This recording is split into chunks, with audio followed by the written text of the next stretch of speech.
Assista agora Jornal do Trabalhador. Oferecimento Sindicato dos Trabalhadores na Indústria da Alimentação de Criciúma e Região e Sindicato dos Comerciários de Criciúma e Região. Olá, boa noite. Estamos começando mais um Jornal do Trabalhador. Você nos acompanha a partir de agora pela TV Litoral Sul, é o canal 20 da NET TV a cabo e também pode nos assistir ao vivo pela internet tvlitoralsul.com. Este jornal é uma iniciativa do Sintiacre, o Sindicato dos Trabalhadores da Indústria da Alimentação de Criciúma e Região e também do Sindicato dos Comerciários de Criciúma e Região. Na edição de hoje, vamos continuar repercutindo a situação da venda da JBS, do fechamento da JBS em Morro Grande, essa situação que pode causar desemprego a mais de 500 pessoas e vai ser assunto, inclusive, de um debate no Senado Federal. Também vamos falar sobre o Sindicato dos Trabalhadores da Educação, que continua se manifestando contra a municipalização de escolas estaduais e também vamos falar sobre o novo comando do Sindicato dos Trabalhadores da Alimentação e vamos falar também sobre a reforma da Previdência, a reforma trabalhista, aliás, que vai começar a valer a partir do mês de novembro e com certeza tem muita gente com dúvida ainda com relação a estes assuntos. Também vamos falar sobre outros temas que dizem respeito a você e ao seu sindicato, então fique atento, o Jornal do Trabalhador já está no ar.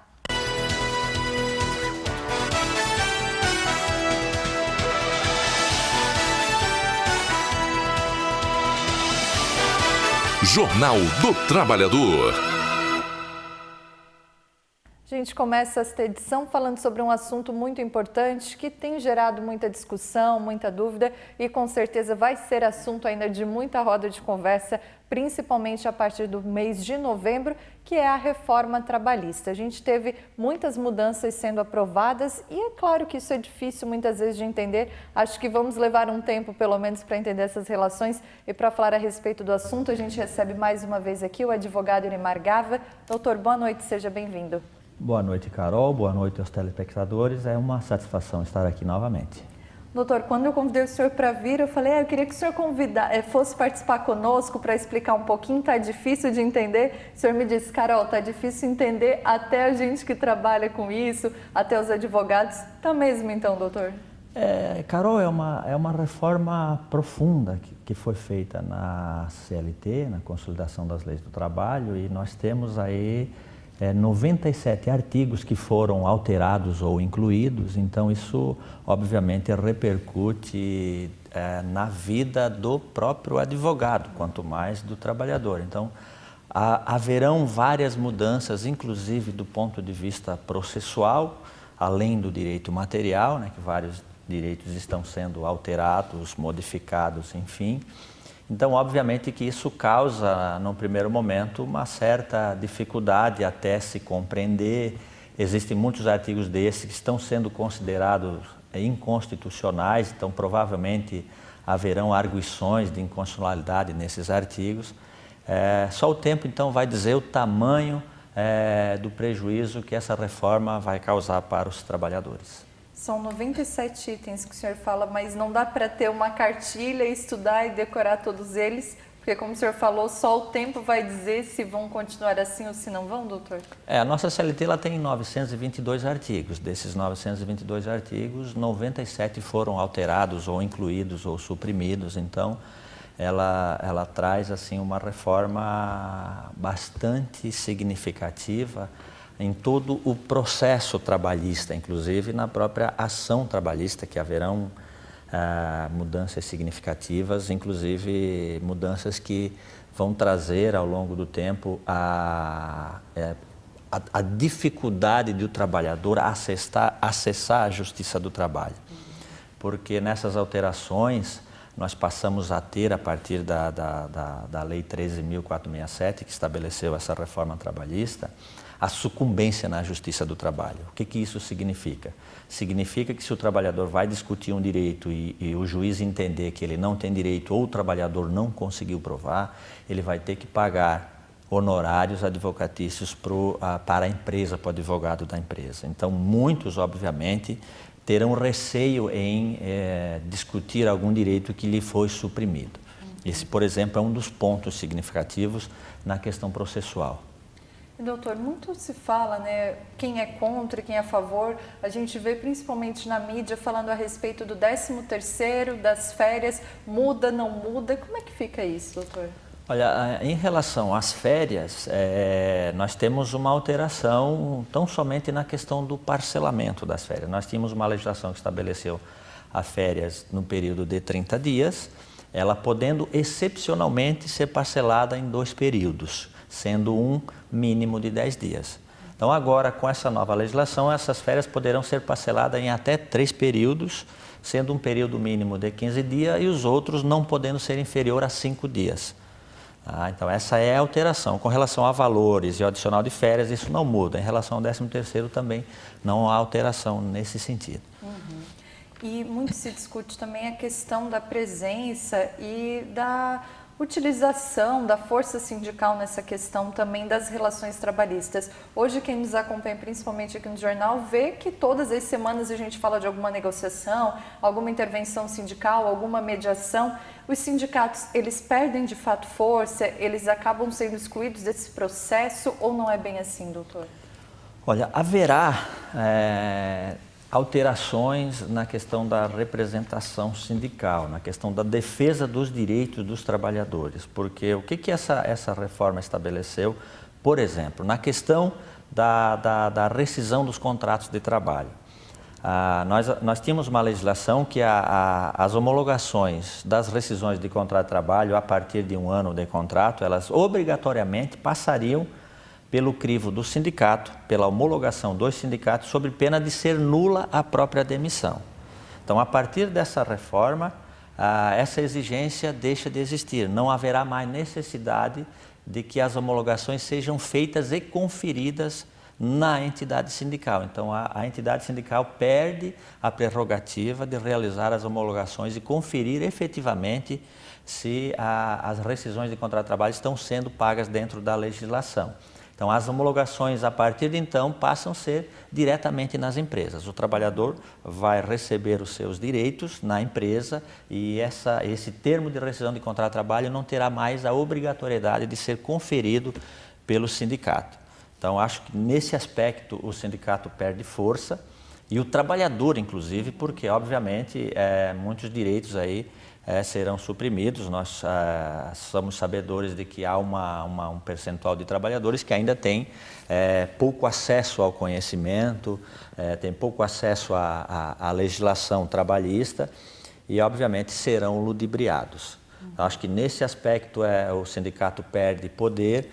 Numa outra situação que eu entendo que o sindicato pode ser restringido o seu poder de negociação é com a criação das comissões de empresa, com empresas a partir de 200 empregados. Essas comissões eleitas dentro da empresa, elas terão a prerrogativa de também participar do processo negocial e interferir.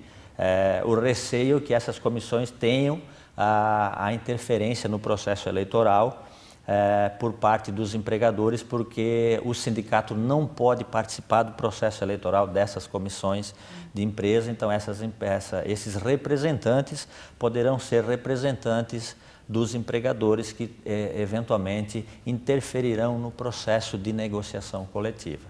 Obviamente que a convenção e o acordo coletivo ainda são prerrogativas do sindicato formalizar e assinar, mas no processo de negociação existem vários mecanismos de pressão que podem interferir no processo negocial legítimo.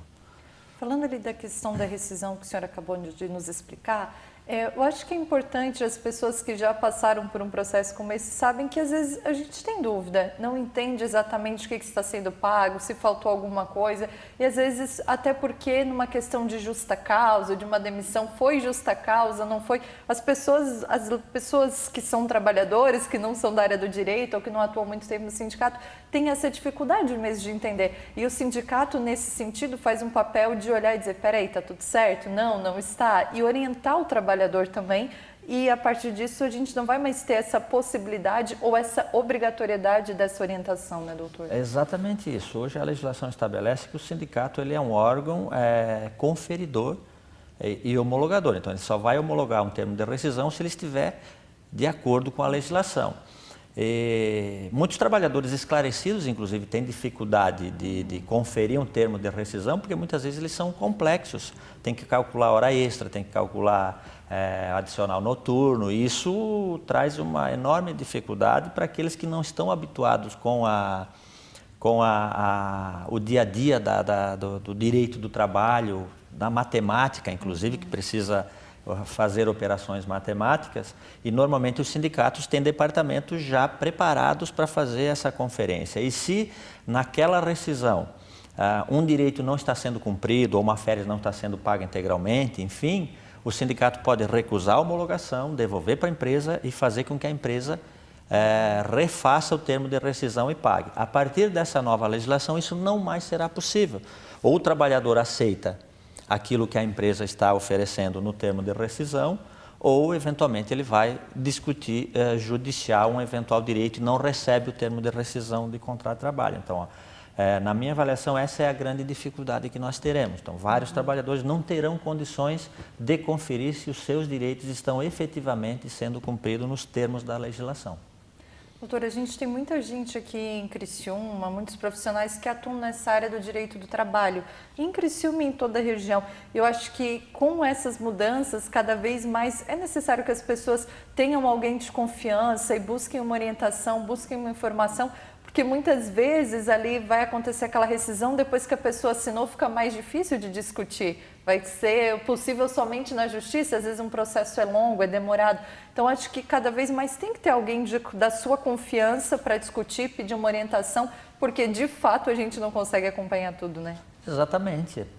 E os sindicatos, eles mantêm esses departamentos preparados com pessoas treinadas exatamente para poder cumprir esse papel de representação. E o sindicato, quando existe alguma coisa errada no termo de rescisão, ele tem o quê? Ele tem a prerrogativa da ressalva. Ele ressalva que aquele direito não está sendo pago integralmente. Então, a empresa vai ter que complementar esse direito, ou então o trabalhador está apto para ir para a justiça para cobrar aquele direito que não foi cumprido.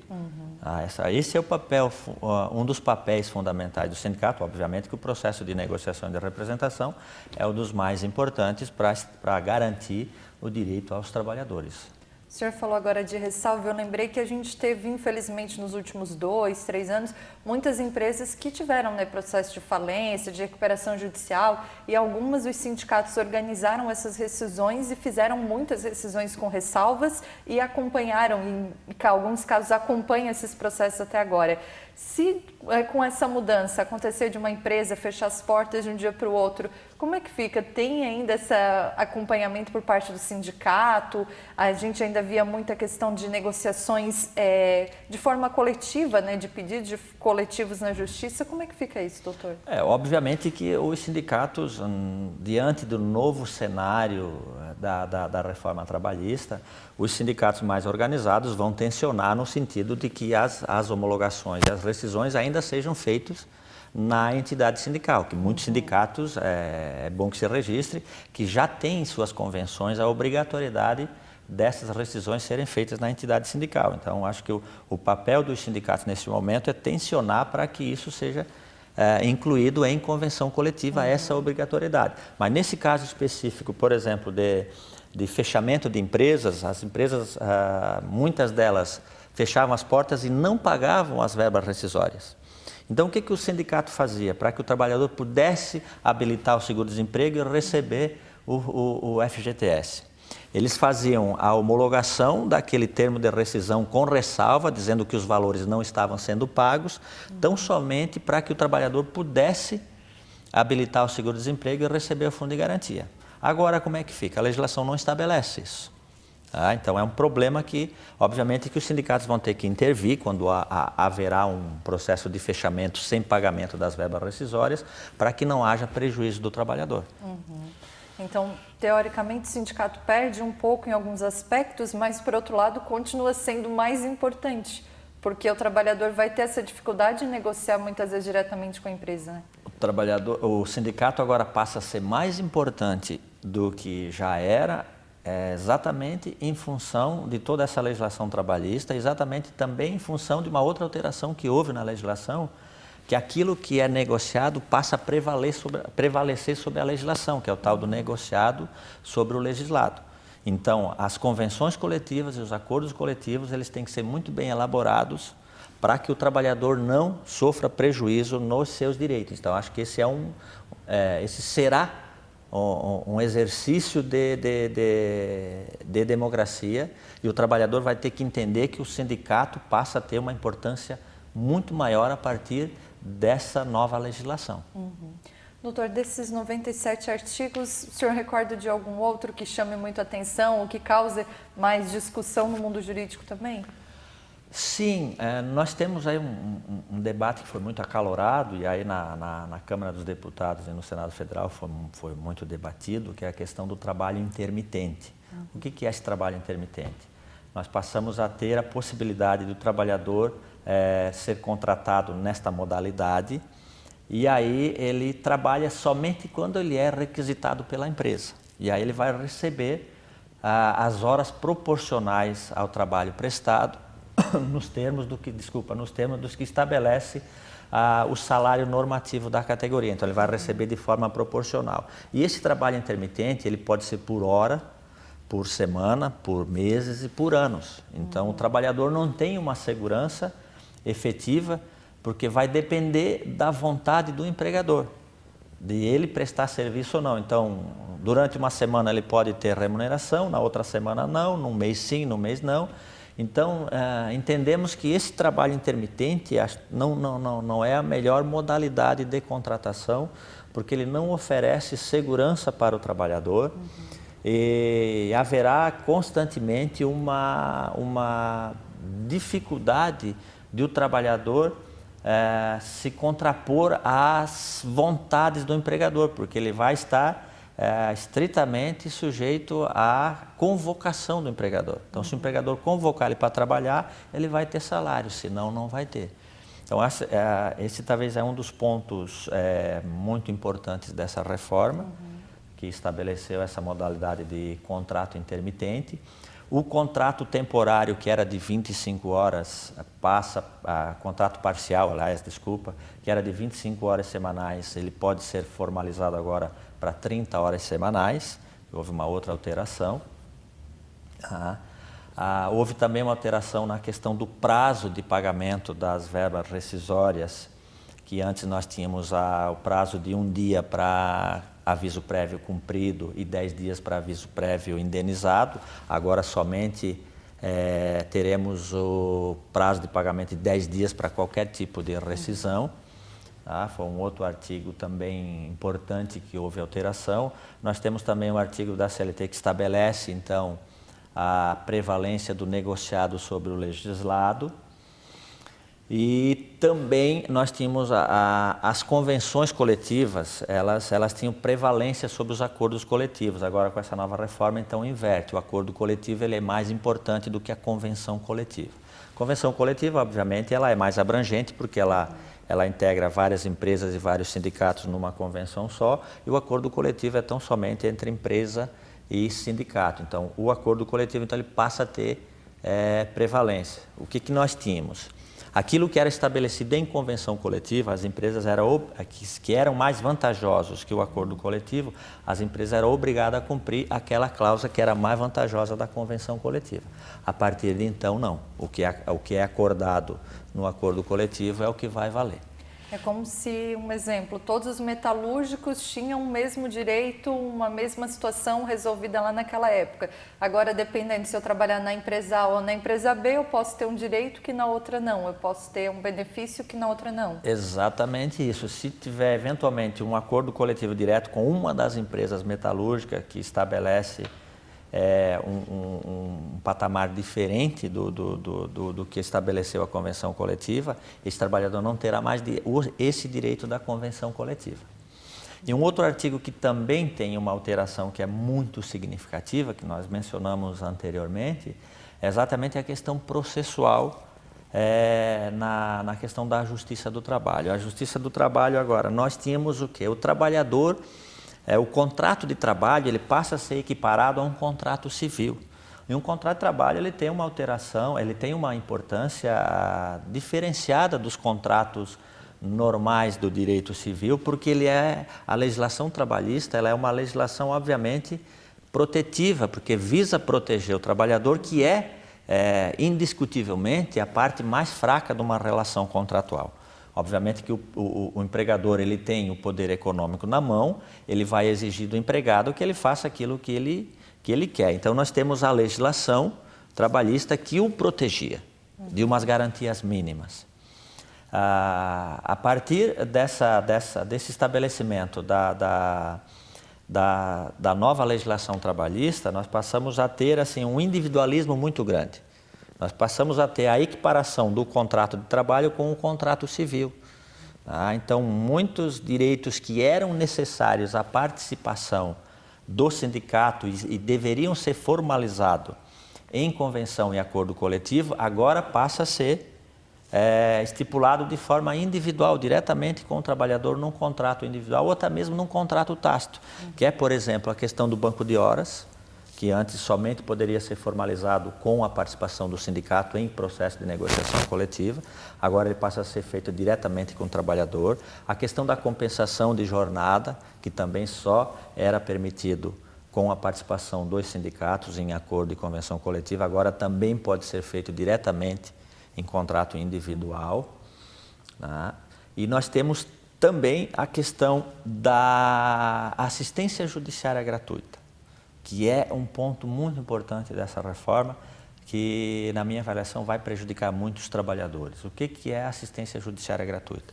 O trabalhador invariavelmente ele ia para a justiça, ele tinha o direito a acessar a justiça, porque ele tinha a assistência judiciária gratuita. Ele não tinha custas com o processo judicial para discutir os seus direitos, porque ele era beneficiário da assistência judiciária gratuita.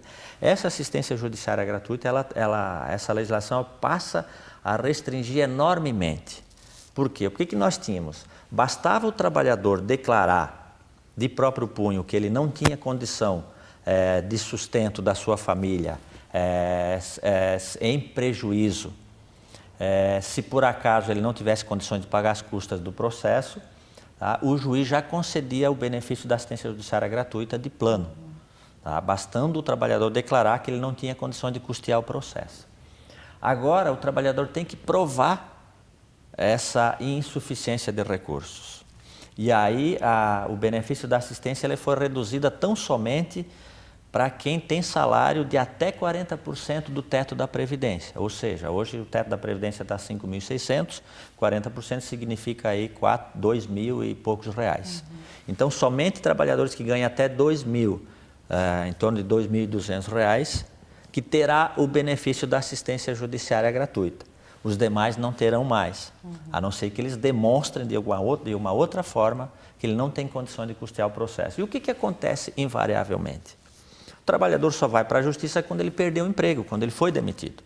Então, se ele perdeu o emprego, obviamente ele não tem mais salário. Se ele não tem mais salário, ele não vai ter condição de sustentar a sua família e nem de custear um processo. Invariavelmente é isso que acontece. Então, com base nesse princípio, a justiça concedia o benefício da assistência judiciária. Agora não mais. O trabalhador é que terá que fazer a prova. E a empresa, obviamente, pode se contrapor a essa prova da insuficiência de recursos. E um outro ponto, os honorários periciais, naqueles casos onde era discutido dano moral por acidente de trabalho, por lesão de acidente de trabalho, e onde eram feitas perícias médicas, se o trabalhador, e perícias de insalubridade e periculosidade, por exemplo, se o trabalhador perdesse essa perícia e ele fosse beneficiário da assistência judiciária gratuita, o Estado pagava esses honorários periciais ou era atribuído os custos para a empresa.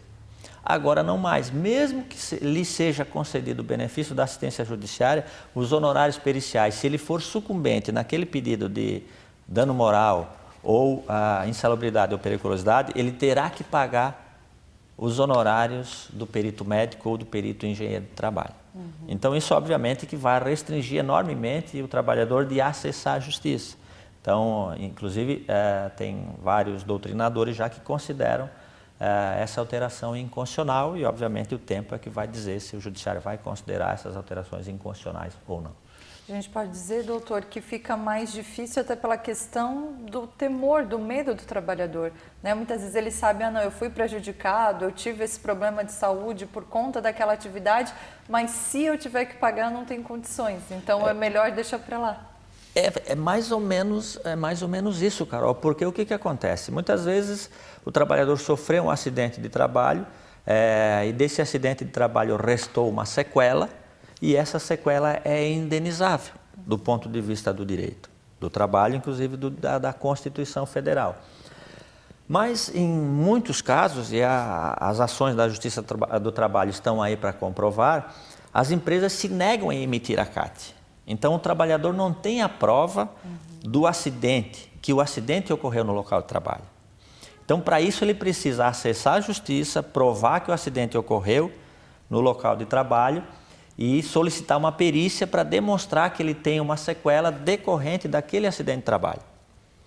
Então, diante desse novo cenário, que ele terá que pagar as custas, e diante do cenário que ele terá que pagar honorários do advogado da empresa, se por acaso ele não conseguir demonstrar que o acidente ocorreu na empresa, ele já vai de plano não correr o risco. Ele prefere não discutir o direito, porque ele vai ter um risco muito grande de, eventualmente, além de não receber, ele vai ter que pagar. E ele já está desempregado, sem salário, não tem condição de sustentar a família. Como é que ele vai arriscar numa ação dessa? Sabendo que o direito dele é líquido e certo. Então, é nesse sentido que nós consideramos muitos desses artigos inconstitucionais exatamente por conta disso, que é a questão do princípio da proteção ao trabalho, estabelecido na Constituição, e o princípio de acesso à justiça, que está sendo tolhido nessa reforma trabalhista. A gente está conversando aqui com o doutor Iremar Gava, ele é advogado, está nos explicando algumas das principais alterações da reforma trabalhista que passa a valer já em novembro, né, doutor? A partir do dia 11 de novembro, a legislação entra em vigor, porque foi estabelecido um prazo para que ela passasse a vigir. Então, esse prazo inicia dia 11 de novembro de 2017. A gente vai fazer um breve intervalo, daqui a pouco a gente volta para discutir um pouco mais a respeito desse assunto. É rapidinho, não saia daí.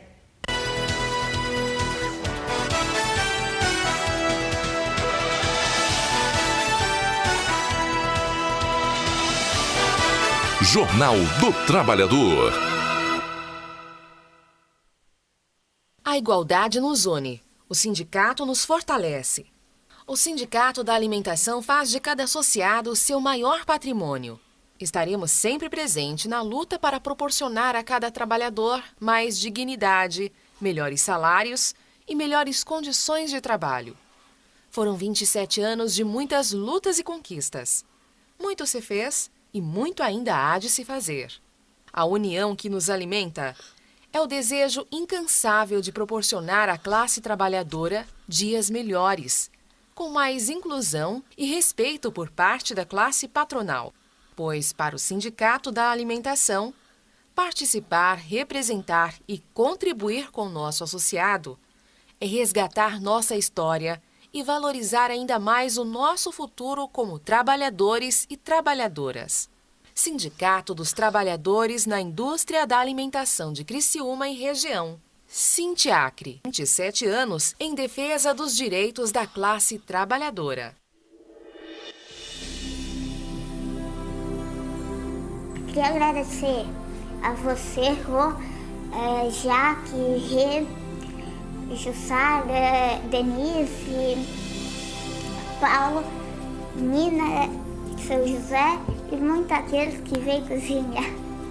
Então, eu queria agradecer vocês por estar nos ajudando. Eu passei por muita coisa e agora eu estou aqui quase sendo uma estrela. Então eu queria agradecer vocês. Então, por isso que eu estou aqui agradecendo. E eu faço de tudo para... Assim, eu não sei como explicar, mas eu estou torcendo muito para a Copa da Vida. Se eu tivesse esse dinheiro, eu compraria. Então, obrigado por tudo mesmo.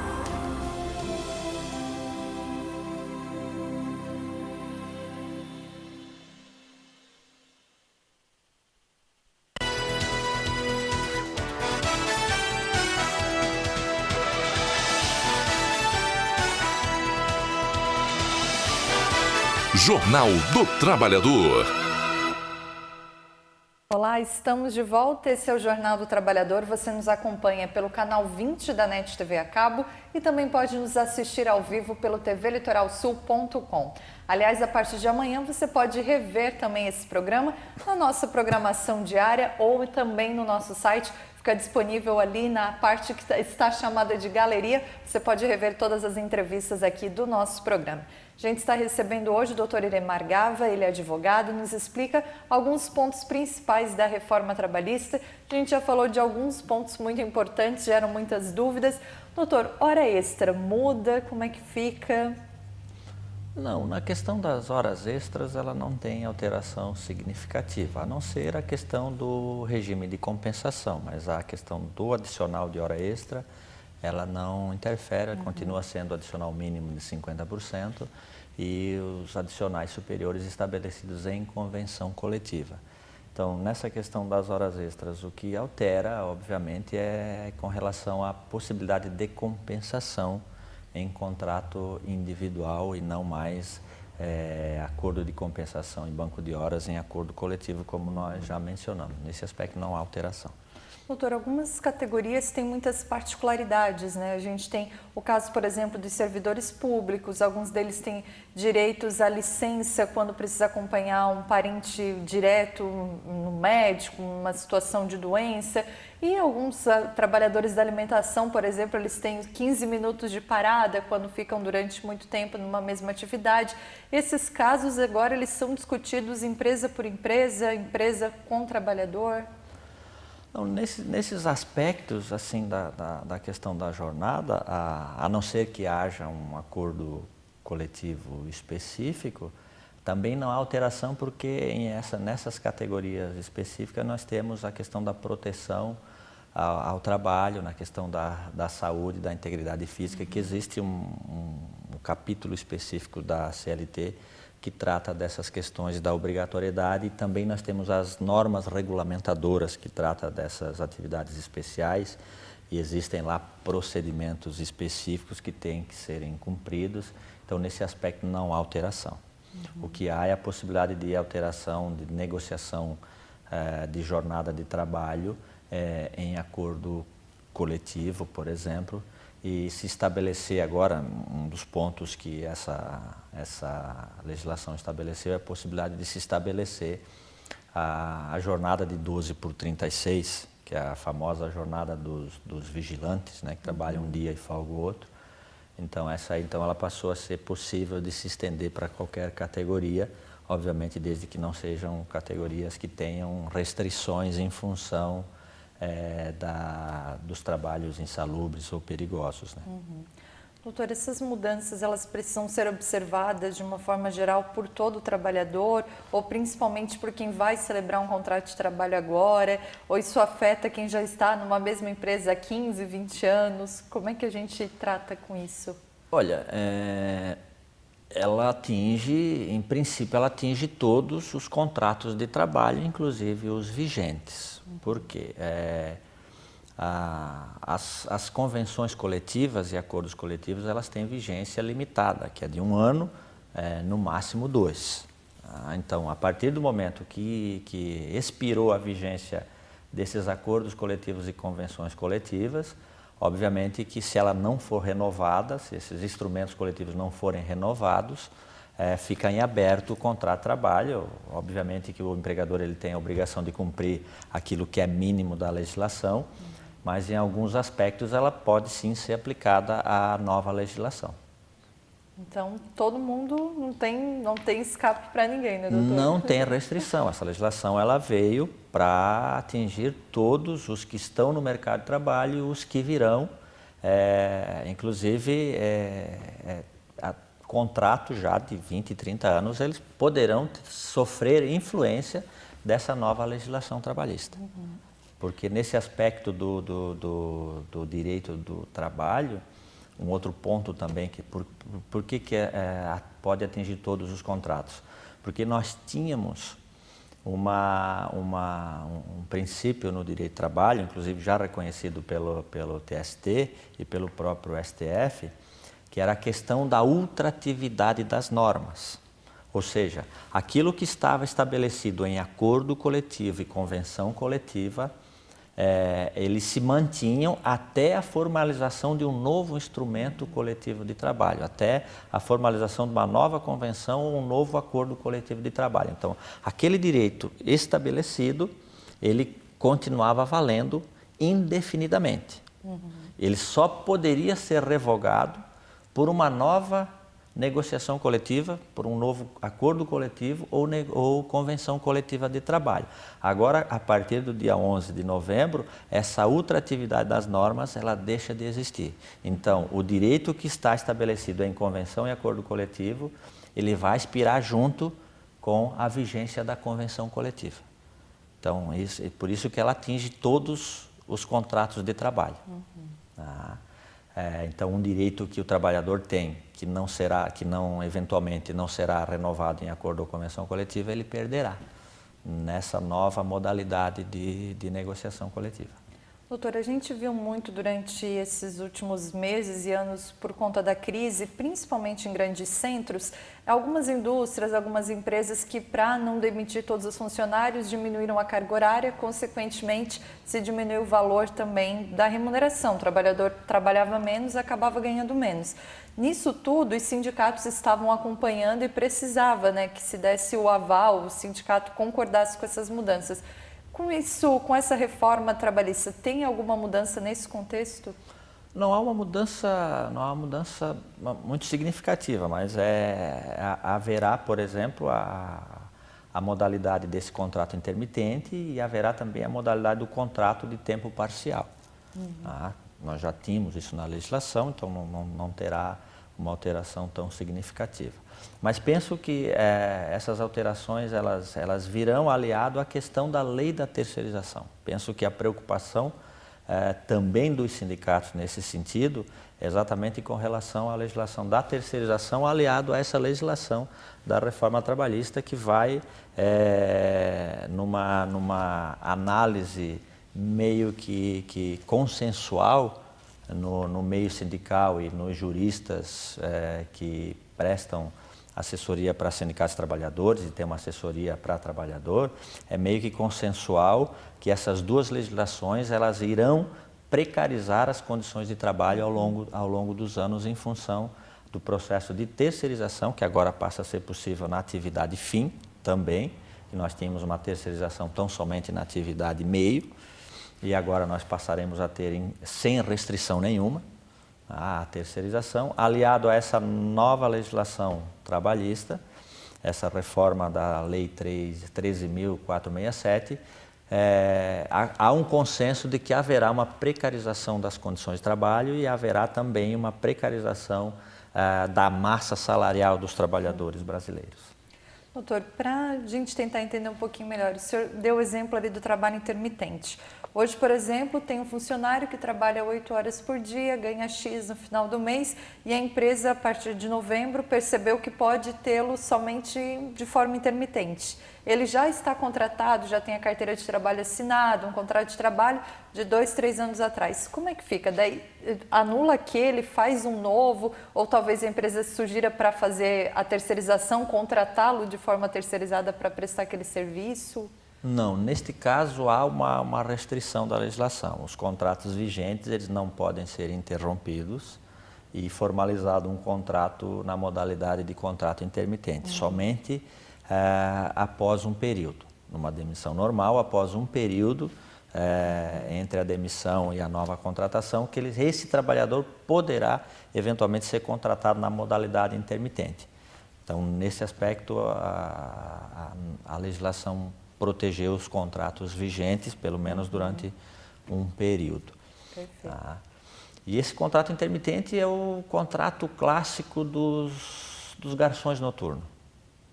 O garçom normalmente tem um emprego e à noite ele vai prestar serviço num determinado estabelecimento.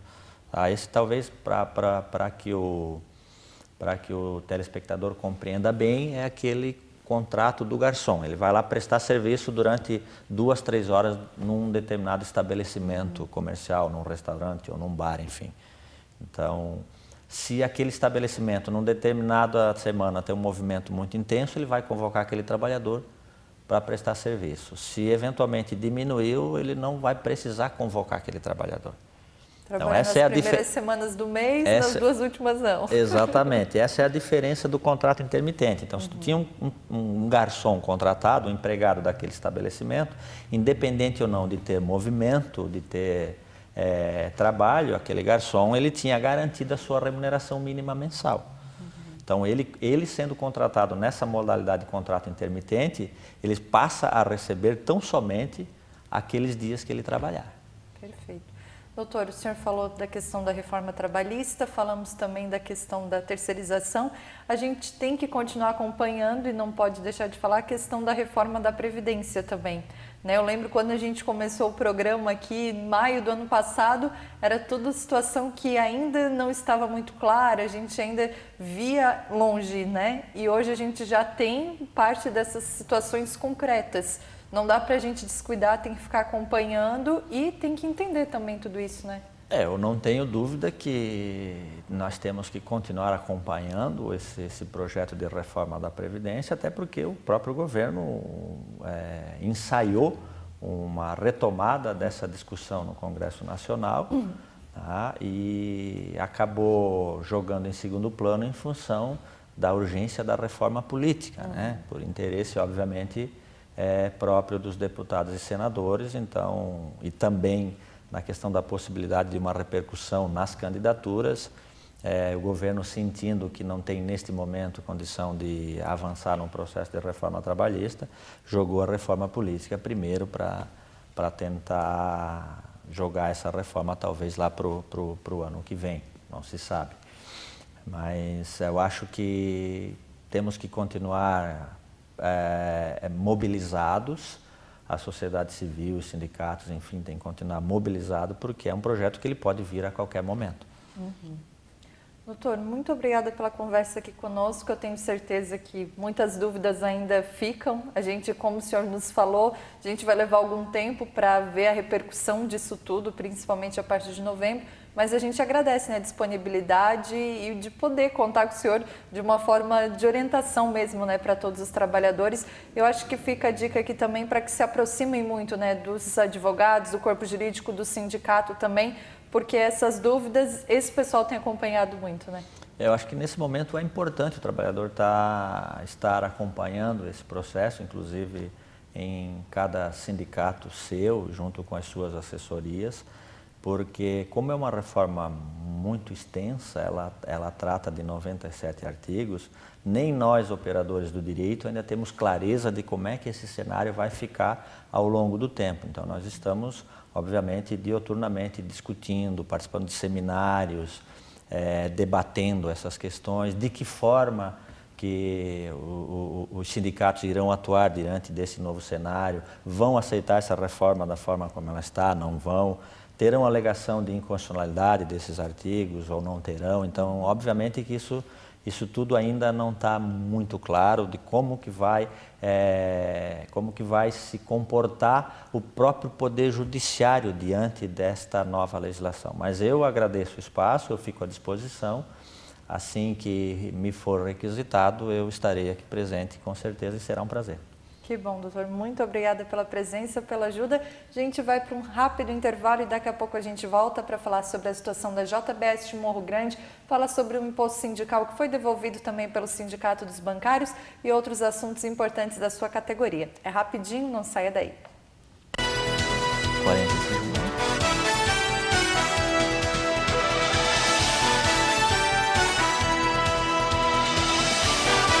Jornal do Trabalhador. A igualdade nos une. O sindicato nos fortalece. O Sindicato da Alimentação faz de cada associado o seu maior patrimônio. Estaremos sempre presentes na luta para proporcionar a cada trabalhador mais dignidade, melhores salários e melhores condições de trabalho. Foram 27 anos de muitas lutas e conquistas. Muito se fez e muito ainda há de se fazer. A união que nos alimenta é o desejo incansável de proporcionar à classe trabalhadora dias melhores, com mais inclusão e respeito por parte da classe patronal. Pois, para o Sindicato da Alimentação, participar, representar e contribuir com o nosso associado é resgatar nossa história e valorizar ainda mais o nosso futuro como trabalhadores e trabalhadoras. Sindicato dos Trabalhadores na Indústria da Alimentação de Criciúma e Região. Sindiacre, 27 anos em defesa dos direitos da classe trabalhadora. Queria agradecer a você, Rô, Jaque, Rê, Jussara, Denise, Paulo, Nina, seu José e muitos aqueles que veio cozinhar. Então, eu queria agradecer vocês por estar nos ajudando. Eu passei por muita coisa e agora eu estou aqui quase sendo uma estrela. Então, eu queria agradecer vocês. Então, por isso que eu estou aqui agradecendo. E eu faço de tudo para... Assim, eu não sei como explicar, mas eu estou torcendo muito para comprar da Bia. Se eu tivesse esse dinheiro, eu compraria. Então, obrigado por tudo mesmo.